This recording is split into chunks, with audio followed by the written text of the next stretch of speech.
Now for the day's sports news, Patrick Galloway joins me. Hi, Pat. Hello. Some of Australia's leading basketballers have taken a stand for equality. Yeah, they've released a video today, Kirsten. The Australian Opals, the Australia women's basketball team, one of the most successful Aussie teams going around. They've got some very big names. These are some shots from the video that they've released, basically asking all Australians to rise up with them in taking positive actions to eradicate racism, discrimination and injustice for Aboriginal and Torres Strait Islander peoples and people of colour by embracing the Opals team values. Now, there's plenty of big names in this team, and one of them spoke to the ABC's Tony Armstrong today.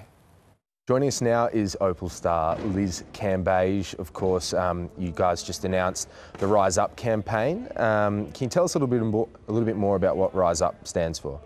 My teammates are my sisters. The Opals are a sisterhood, and I'm so lucky that I'm surrounded by such great girls day in, day out when we're on court. And with this movement and with everything that's going on in the world, they've finally realised that we need to step up and we need to support our teammates, and just bring some change to this world, because it's about time.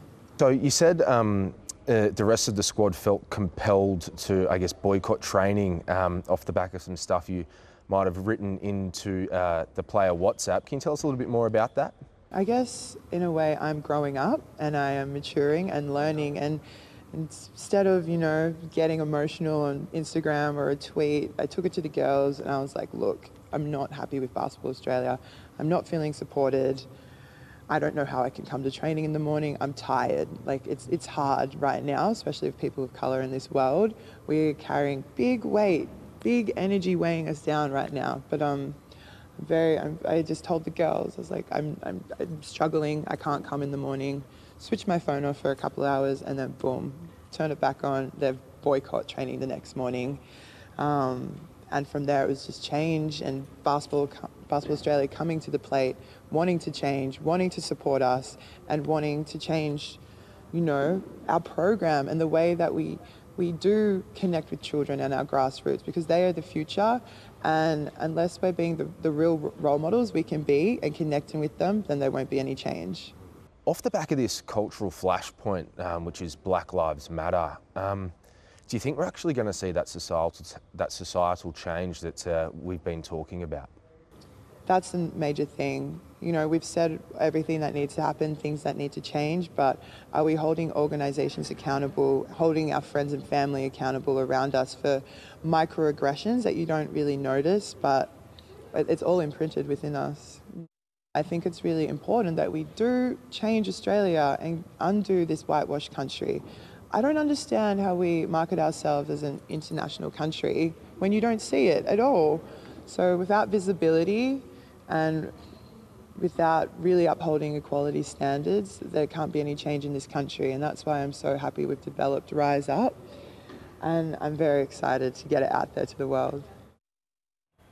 There she is, Liz Cambage, talking to the ABC's Tony Armstrong, Kirsten. So an interesting development there, and good to see the Opals using a platform to express their view. Absolutely. Now to some breaking news, and 2 Collingwood players have been suspended. Yes, one of them is Steele Sidebottom, the Magpies star midfielder who played at the weekend against GWS. The Magpies lost the match, but Sidebottom went back to Melbourne and breached COVID-19 restrictions. The protocol breach has led to him being banned for 4 matches. Teammate Lyndon Dunn will sit out 1 match. So 2 Magpies players suffering the consequences of breaching very strict COVID-19 restrictions down in Victoria. The Collingwood coach Nathan Buckley spoke about Sidebottom's situation earlier today. Yeah, he's obviously remorseful about the decisions that were made, but he's also in some way confused about what has taken place at some point. Obviously, with his drinking, that he's made some poor decisions, but in his recollection isn't that great. So he was picked up by police in Melbourne at 7:30 a.m. on Sunday. He had been drinking, as you heard there from Nathan Buckley, but a breach of COVID-19 protocol, so Sidebottom out for 4 matches. Okay, now the Roosters are battling some injury concerns. Yeah, there's a big game in the NRL tomorrow night. The Melbourne Storm will play the Sydney Roosters, as you say. The Roosters are the informed team of the NRL. The Storm, one of their great rivals. In fact, these two clubs have won 5 of the last 8 premierships between them. The Storm beat the Warriors last start, but they're up in Queensland. This game will be in Brisbane because the Storm are one of those Victorian clubs that's had to relocate indefinitely, basically, to stay away of the situation in Victoria. They've been travelling quite a lot. They're also dealing with their own injury concerns. One of their coach, I should say, Craig Bellamy, is somewhat of a master coach in these situations. Trent Robertson, the Roosters man in charge, he's got injury concerns of his own, as you mentioned, Kirsten. Victor Radley is one player who's got a knee problem, and Sam Verrill is another forward who went down in their win over the Dragons.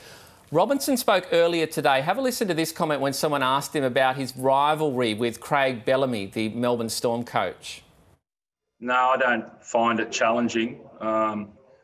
There's nothing there for me that we get excited about playing every opponent. I don't rise and fall based on the opposition coach.